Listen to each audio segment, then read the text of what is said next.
Quem é Jesus? Para você, quem é Jesus? Amém. Até agora nós ouvimos e vimos coisas tão diferentes sobre Jesus.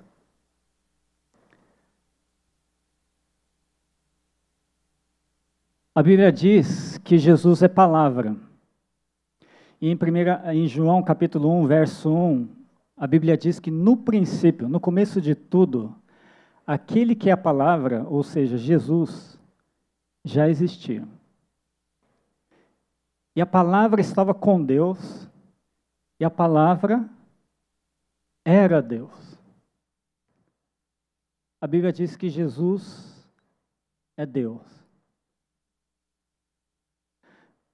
Mas Jesus também tem uma imagem tão diferente pelo que a gente viu. Jesus tem a imagem de um homem carregando uma cruz, todo ferido porque tomou chibatadas, e vai subindo até um morro onde ele vai ser crucificado e morto. Como a gente consegue entender que essas duas pessoas são a mesma pessoa? Como a gente consegue entender que Deus é também aquela pessoa ferida arrastando a cruz? Um médico francês chamado Pierre Barbet, um médico do começo do século XX, escreveu um livro sobre o que teria sido a experiência de Jesus tomar chibatadas do ponto de vista médico, clínico. Ele diz que a flagelação se efetua com tiras de couro múltiplas, sobre as quais são fixadas bolinhas de chumbo e de pequenos ossos. Os carrascos devem ter sido 2, um de cada lado e de diferentes estaturas. Golpeiam com chibatadas a pele, já alterada por milhões de microscópicas hemorragias do suor de sangue. A pele se dilacera e se rompe. O sangue espirra. A cada golpe, Jesus reage em um sobressalto de dor. As forças se esvaem. Um suor frio lhe impregna a fronte. A cabeça gira em uma vertigem de náusea. Calafrios lhe correm ao longo das costas. Se não estivesse preso no alto pelos pulsos, cairia em uma poça de sangue. Esse é o Deus. Por que Deus se submete numa coisa dessas? Como entender que alguém que estava com Deus e é Deus sofre miseravelmente de uma forma dessas? Para entendermos, a gente precisa ouvir o próprio Jesus explicar o porquê disso tudo. No Evangelho de João, capítulo 3, verso 14 e 15, a Bíblia diz o seguinte: E como Moisés no deserto levantou a serpente de bronze numa estaca, também é necessário que o Filho do Homem seja levantado, para que todo que nele crer tenha a vida eterna.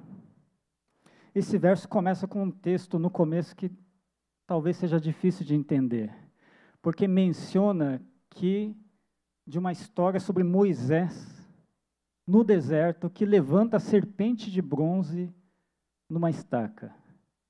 Que história é essa? Essa história se passa no livro de Números, capítulo 21, no Antigo Testamento da Bíblia. Nesse texto, a Bíblia diz o seguinte: o povo clamou a Moisés: pecamos ao falar contra o Senhor e contra você. Ore para que o Senhor tire as serpentes de nosso meio. E Moisés orou pelo povo. O Senhor lhe disse: faça a réplica de uma serpente venenosa e coloque-a no alto de um poste. Todos que forem mordidos viverão, se olharem para ela. Moisés fez uma serpente de bronze e a colocou no alto de um poste. quem era mordido por uma serpente e olhava para a réplica de bronze era curado. A Bíblia conta que as pessoas que seguiam Moisés, o líder do povo de Deus, chegou um momento que eles se rebelaram contra Deus, não concordando com a situação que estavam passando. E nesse ato, como consequência, eles passam a sofrer. Surgem cobras venenosas, existem cobras venenosas no deserto. E muitas pessoas são picadas e mortas. O povo se desespera. Então, Moisés intercede para Deus e Deus diz: faça uma cobra de bronze, coloque em cima de um poste. Quem ver essa cobra vai ser curado. E assim foi, a Bíblia diz. Mesmo quem tinha sido picado pela cobra, ao olhar para aquela cobra de bronze, era curado. Não à toa, dizem que essa cobra de bronze é até a origem do símbolo da medicina dos tempos modernos, que também é uma serpente, símbolo da cura. Quando a gente volta, então, para João, que diz que assim como aquela serpente de bronze de Moisés e Jesus, estamos dizendo que existe aqui a cura. A cura. Deus faz erguer a serpente sobre o poste, e quem olhar para aquilo que Deus preparou era curado. Nesse verso a gente viu que assim como a serpente, Jesus foi levantado num poste.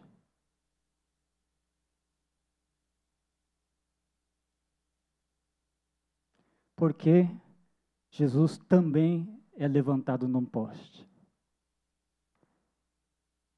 para curar. A Bíblia diz que o próprio Jesus tem de ser levantado como a serpente de bronze para curar a humanidade. E aqui, nós não estamos falando da cura do veneno da serpente. Do que nós precisamos ser curados, então? O que existe em nós para ser curado? Quando o povo de Israel foi picado pela cobra, eles não precisavam ser curados apenas do veneno. Precisavam ser curados pela maneira como estavam vivendo.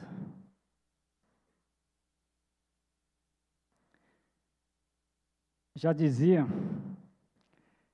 o nosso grande Lord Byron, que quanto mais ele conhecia as pessoas, mais ele amava os cachorros. Era mais fácil.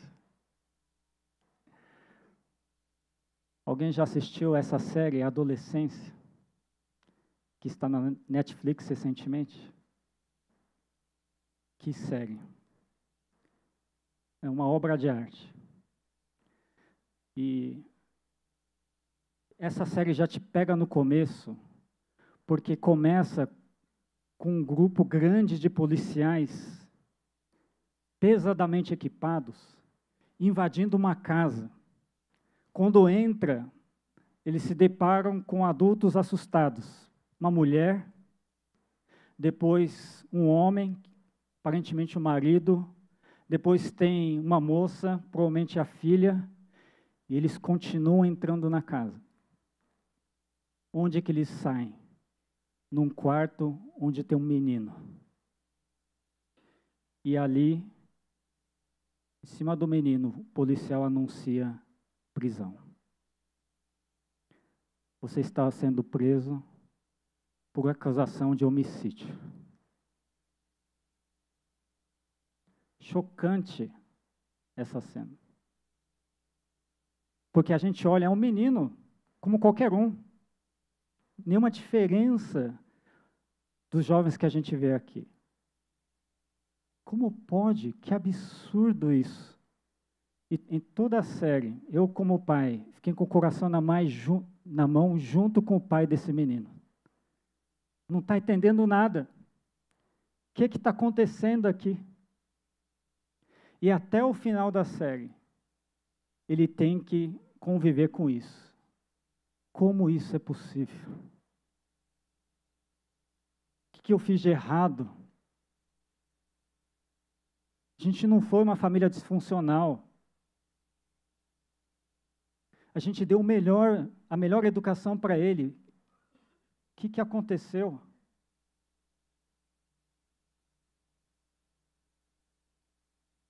Essa série nos faz pensar.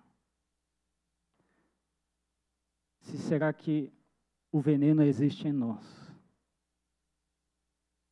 Não importa a idade. Não importa em que condição a gente está. Eu nasci numa família de pastores. Desde criança sou educado nas palavras de Deus, na Bíblia. Muito claro a ética e os valores, o que é certo, o que é errado. Mas um dia eu estou ali na empresa onde eu trabalho, isso há muitos anos atrás, eu falei um pouco dessa história aqui já antes, de que um momento eu estava sendo alvo de um complô, onde claramente algumas pessoas estavam se movendo contra mim. A gente percebia, às vezes, nas falas, mas principalmente na hora da gente fazer as tarefas juntos. A coisa emperrava, não ia, não respondia, má vontade. E eu entendo que havia várias razões para isso ter acontecido. Várias razões para o nosso relacionamento não ter dado certo com essas pessoas. Mas aquilo me cansava. Dia após dia, me sentia injustiçado. Acabava comigo. Eu tinha alguns amigos no meu escritório. Numa dessas, a gente saiu para jantar e a bênção de ter amigos que a gente pode desabafar das coisas que estão acontecendo. E eu comecei a despejar toda aquela minha indignação. Você não sabe o que aquela pessoa fez comigo. Olha só o que aconteceu aqui. E quanto mais eu contava, meu tom ia mudando. E chegava um momento que falava assim, mas essa pessoa vai se dar mal com certeza. Que estou enxergando essa falha aqui, estou enxergando esse ponto fraco aqui. Puxa, será que eu falo para o presidente que aquela pessoa faz isso? Né? Só para a pessoa ter uma lição. Eu comecei a desenvolver essas ideias, até que um momento a minha amiga que estava me ouvindo falou assim, para, Kengo, para, que você está me assustando. Porque você não é assim. E eu caí em si. Eu tenho veneno dentro de mim. Não importa se meus pais me deram a melhor educação. O veneno, que não é da serpente, está na minha alma. E eu percebo que está na alma de todo mundo que é ser humano. A gente precisa ser curado. A gente precisa ser curado. A gente luta a vida inteira contra esse sentimento, sabia? Ah, não, vou me esforçar, vou fazer tudo certo. Vou fazer algo que as pessoas vão admirar, e com isso eu vou tentar compensar. Ajudei pessoas, mas esse veneno está lá sempre. E por mais que eu esforce, esse veneno não sai. E a gente, às vezes, prefere não pensar sobre isso. Toda hora a gente fala, não, mas eu sou uma pessoa boa. Eu sou uma pessoa boa. Eu sou uma pessoa boa. A gente torcendo para essa mentira virar verdade um dia.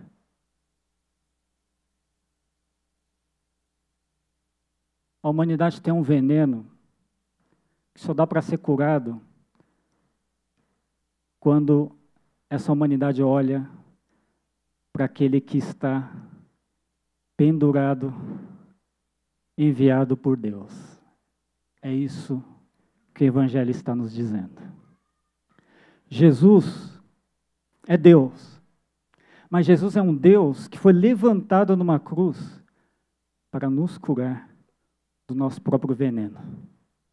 Por isso Jesus diz: eu sou aquela serpente de bronze que curou o povo do veneno da cobra. Mas o que estou curando aqui não é o veneno da cobra, é o veneno do pecado que nós carregamos como humanidade.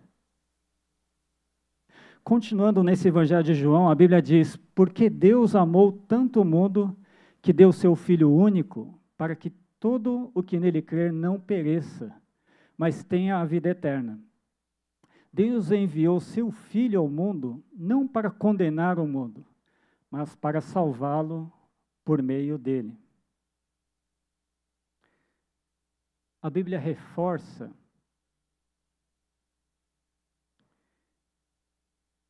que Jesus morrer numa cruz pendurado foi um ato de doação de Deus.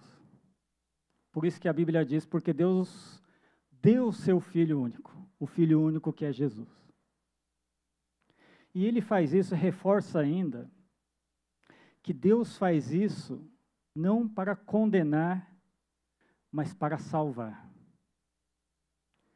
Porque Deus teria, sim, direito de condenar o mundo.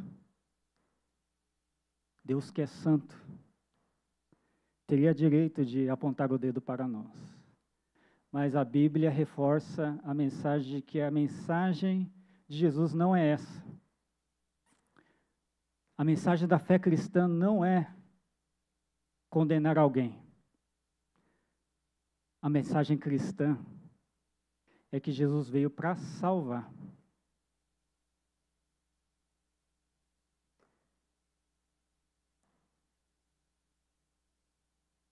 Como isso funciona? Por que que Jesus morrer na cruz significa a minha e a sua cura? Em Isaías, o Antigo Testamento já falava sobre a crucificação. Apesar disso, foram as nossas enfermidades que ele tomou sobre si. E foram as nossas doenças que pesaram sobre ele. Pensamos que seu sofrimento era castigo de Deus, castigo por sua culpa. Mas ele foi ferido por causa de nossa rebeldia, esmagado por causa de nossos pecados. Sofreu castigo para que fôssemos restaurados e recebeu açoites para que fôssemos curados. A Bíblia deixa claro, em João 3,16, que a gente acabou de ver, que Jesus veio para que nós não morrêssemos. E a gente foca no mais para receber a vida eterna. Mas tem uma afirmação importante aqui: do jeito que estou vivendo, eu morro. Você também vai morrer. Ninguém vai sobreviver. Eu acho que a gente sabe disso. Mas não é só a morte física, né?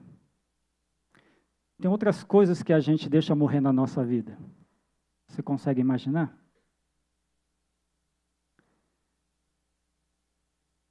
A gente precisa não só do físico para viver. A gente precisa de esperança, né?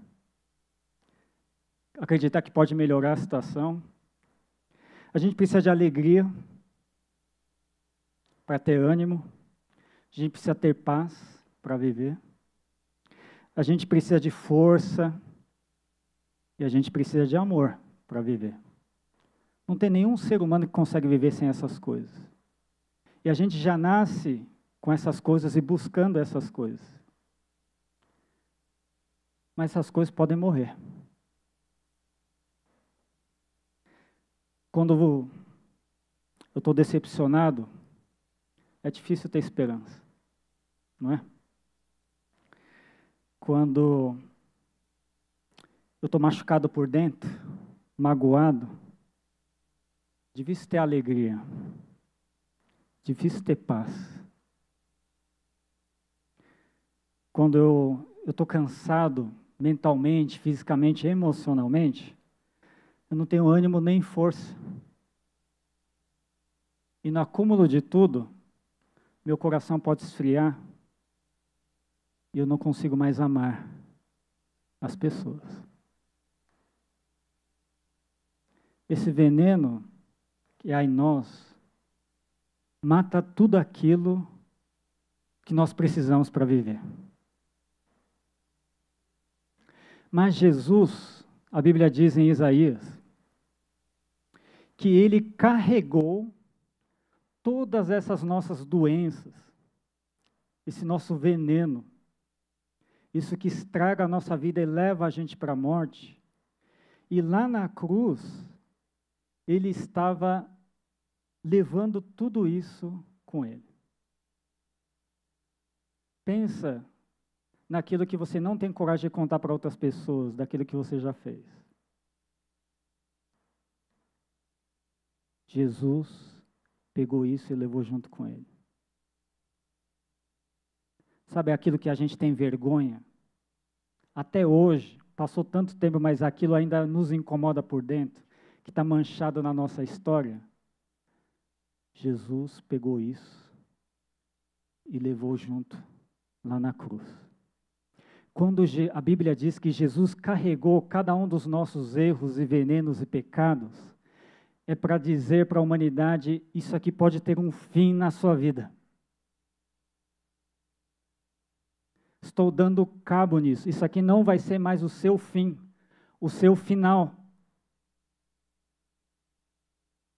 A morte não vai ser mais o seu ponto final, mas vai ser a vida. E a vida eterna.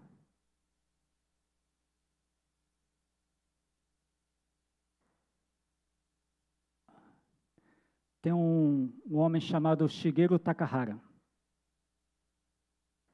Quando ele estava ali na 5ª ou 6ª série, os pais se separaram. O pai abandonou, saiu de casa com uma outra mulher.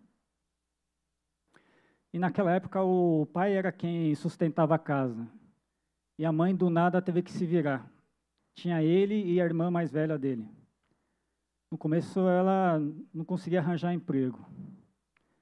E ele dizia que tinha dias que não tinham o que comer. E a vida foi dura nos próximos anos. A família era tão pobre que ele não podia participar das viagens da escola porque a mãe não tinha como pagar. Ele começou a não aguentar mais aquela vida. Aguentou até os 19 anos, quando ele foi procurar o pai, para pedir para ele voltar para casa, para a família sair daquela situação. E ele achou o endereço do pai. Chegou na casa dele. Bateu na porta, o pai ficou surpreso do filho estar lá, e ele implorou, pai, por favor, volta para casa, ajuda a gente. E o pai disse, não é problema meu, não é problema meu. Shigeru conta que quando estava voltando, ele pensou assim, se nem meu pai está ligando para a gente, por que eu tenho que me preocupar com os outros? Eu vou viver do jeito que eu achar melhor. Os outros não vão fazer isso por mim. E foi nisso que ele foi entrando no submundo, ali do Japão, chegou a fazer parte da Yakuza. Mas numa das festas da noite, quando ele tinha uns 25 anos, ele conhece uma moça.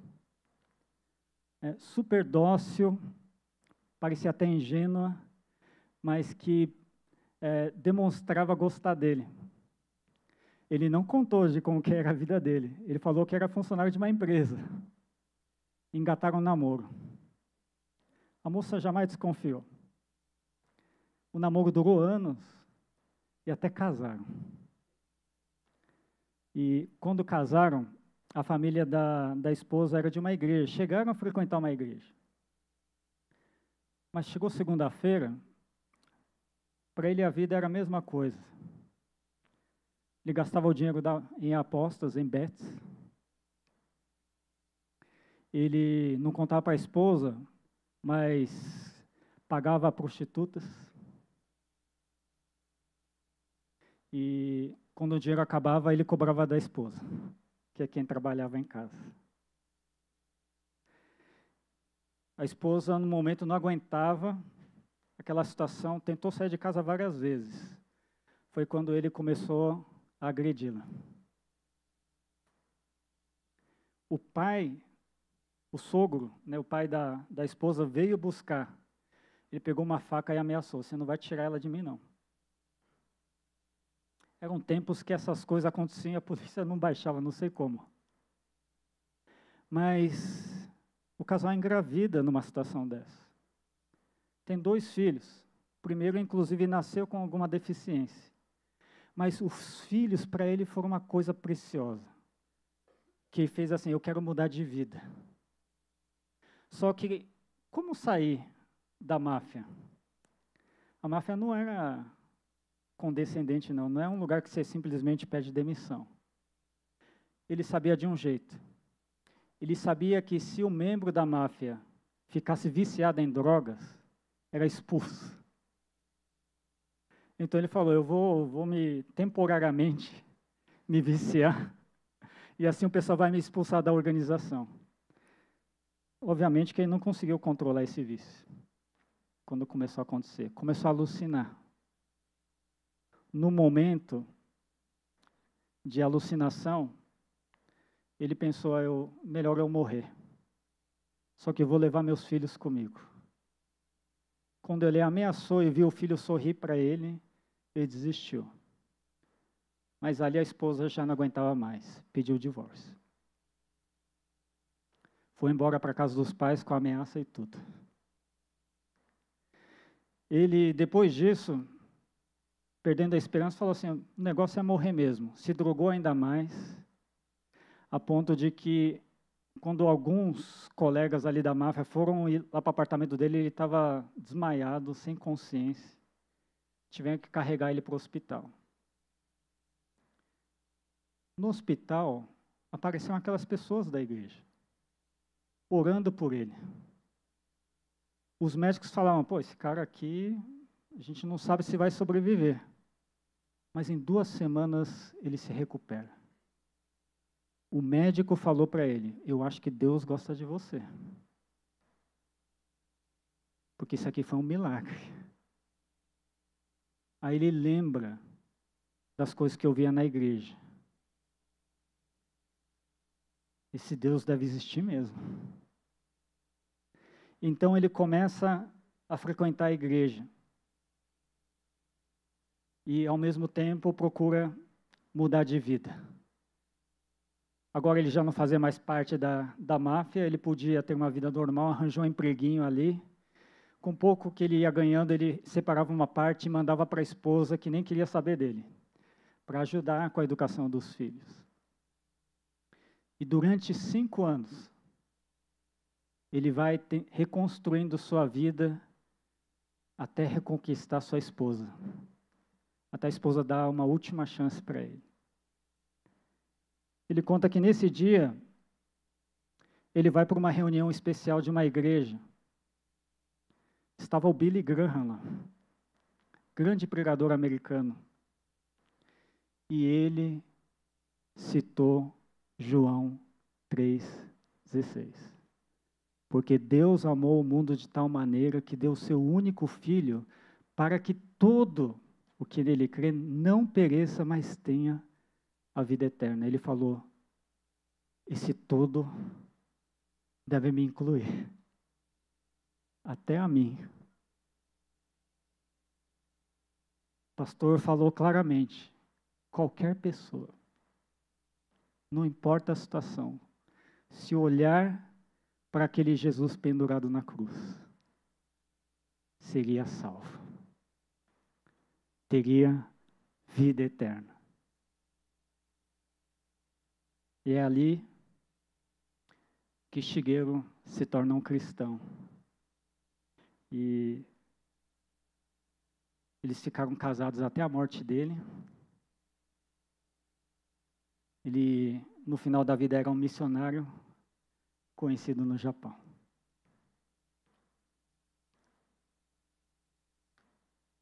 Jesus é o Deus que levou todo o tipo de morte que nós carregamos.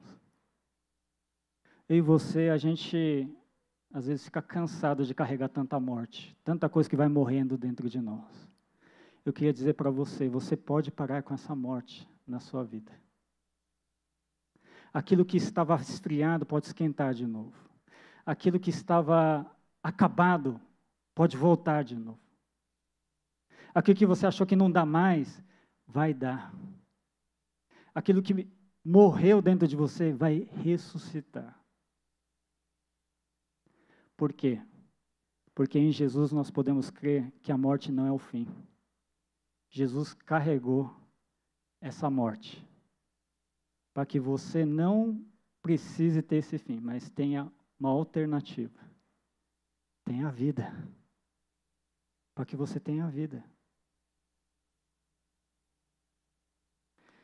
Se a história tivesse terminado aqui, já seria bonita. Mas sabia que tudo isso aconteceu na época da Páscoa? Foi durante as festividades da Páscoa dos judeus que Jesus foi crucificado e morto. Mas no final desse período, 3 dias depois da crucificação, algumas mulheres vão até o cemitério no túmulo de Jesus para prestar homenagem. Quando chega lá, qual que é a surpresa? Está vazio o túmulo. E alguém podia pensar, puxa, roubaram o corpo de Jesus. Não. As mulheres ouviram essa fala aqui. Ele não está mais aqui. Não está aqui. Ressuscitou, como tinha dito que aconteceria. Venham, vejam onde seu corpo estaria. Essa é o grande final dessa história. Jesus não só carregou a morte morrendo ele mesmo, mas ele provou que nem a morte é um fim. Jesus, ele ressuscita e ele pode superar a morte. Jesus prova na sua vida que tudo aquilo que a gente acha que era impossível de reviver, de restaurar, de consertar, dá para consertar. Dá para consertar. Como é que você faz agora? Como é que eu faço agora? Como é que a gente consegue receber essa salvação? Como é que eu conserto minha vida? Como é que agora eu consigo fazer ressuscitar aquilo que estava morto em mim? Eu vou voltar para João 3,16. Porque Deus amou tanto o mundo que deu seu Filho único para que todo o que nele crê, para que todo o que nele crê não pereça, mas tenha a vida eterna. A Bíblia está dizendo uma coisa que para a gente é desconcertante. Deus já fez tudo. Deus já fez tudo. Ah não, para consertar minha vida eu vou começar a pagar meus pecados, né? Vou gastar não sei quantos anos, mas vou recompensar todos os danos que eu fiz. Não, não é assim que se faz. E nem é possível.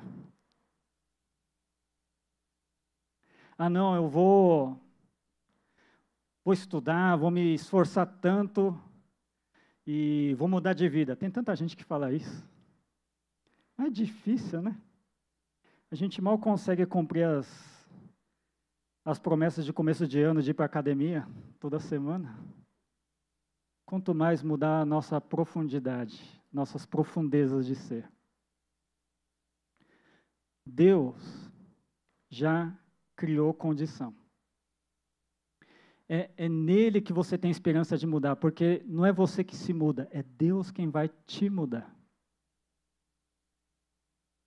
Não é você que vai ficar anos e anos pagando pelos seus erros. Deus já pagou e Ele quer, agora Ele está te mostrando um jeito novo de viver. Segue a Jesus, segue os seus ensinos, segue o exemplo de vida dele, e você vai viver uma vida nova, uma vida diferente, uma vida com vida eterna. Deus fez a obra, o que sobra para mim e para você é aceitar isso. Crer nisso. Por isso que eu digo que é render-se a isso. Eu sei que cada um de nós se esforçou tanto para ter a melhor vida possível. A gente batalhou. Mas a gente está na hora de se render. Se render. Reconhecer nossas fraquezas, reconhecer aquilo que a gente não consegue, mas saber que isso não é o fim. Porque se eu me rendo a Deus, se eu me rendo a Jesus, eu posso ter uma nova vida. É em Jesus que eu sou resgatado. Eu tenho a redenção. Vamos fechar nossos olhos? Meu convite hoje para você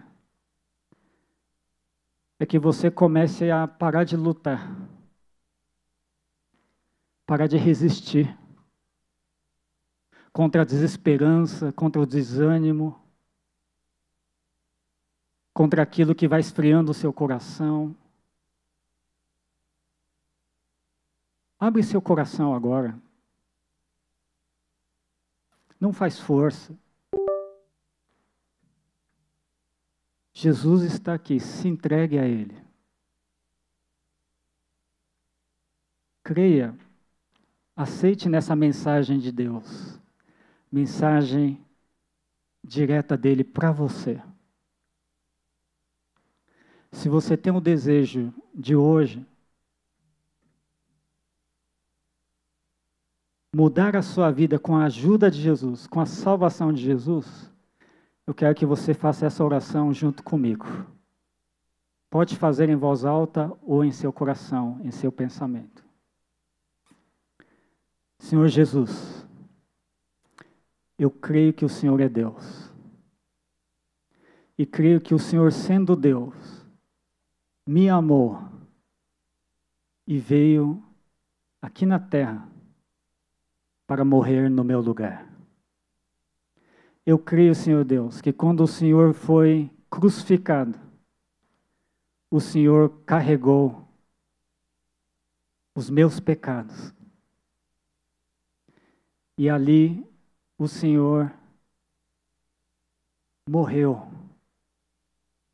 junto com a minha morte. Senhor Jesus, eu creio que o Senhor ressuscitou. Eu creio que a morte não é o fim para a minha vida. Senhor Deus, me ajuda a ter essa vida nova, essa vida eterna. Me ajude a mudar. Me cura dos meus venenos. Me faz ter amor. Me faz ter esperança. E me faz ter paz que só o Senhor pode me dar. Eu me rendo ao Senhor. Peço que o Senhor faça essa transformação em mim.